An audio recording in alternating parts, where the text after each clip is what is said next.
اب تحریک انصاف کے اسٹیبلشمنٹ کے ساتھ تعلقات کیسے ہیں؟ نہیں، تعلقات ہم نے کوئی اتنے مطلب یہ ایک کمپلیکس ایشو ہے. تعلقات میں کوئی اتنی میں کہتا ہوں برائی بھی نہیں آئی اور اتنی شاید اچھا بھی نہیں ہوا.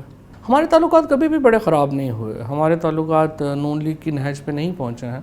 اور میں تو سمجھتا ہوں اگر آپ کی اسٹیبلشمنٹ سے مراد فوج ہے، میں ایک ایسی کانسٹیٹوئنسی سے آتا ہوں جہاں پہ سارا فوجی میرا ووٹر ہے، اور مجھے لگتا ہے کہ بہت بڑی ایک سپورٹ ہے ہماری فوج کے اندر.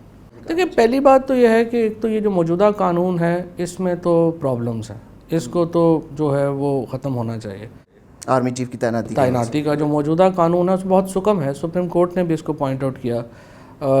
لیکن یہ ہے کہ یہ پھر بات چیت ہو اور ایک کنسنسس ڈیولپ ہو تو پھر بہتر ہوگا. آپ کیا سمجھتے ہیں کہ جو آرمی چیف کی تعیناتی ہے وہ موجودہ حکومت کو کرنی چاہیے یا جو عام انتخابات کے بعد جو حکومت آئے گی یہ اس کا استحقاق ہے؟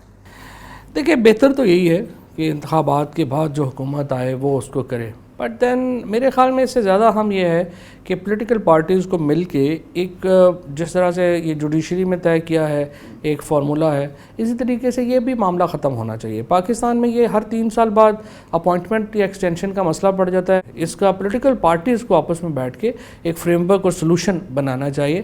آرمی تو سب کی ہے، وہ کوئی پی ایم ایل این یا پی ٹی آئی یا پی ایم جے یو آئی یا ان کی تو نہیں نا فوج ہے، تو ملکی فوج ہے. اور میرا یہ خیال ہے کہ یہ بھی سیاسی جماعتوں کی ان بے شمار ذمہ داریوں میں سے جو سیاسی جماعتیں ادا نہیں کر رہی، یہ بھی ایک ذمہ داری ہے کہ وہ یہ اس مسئلے کے اوپر بات چیت کریں اور ایک سلوشن نکالیں.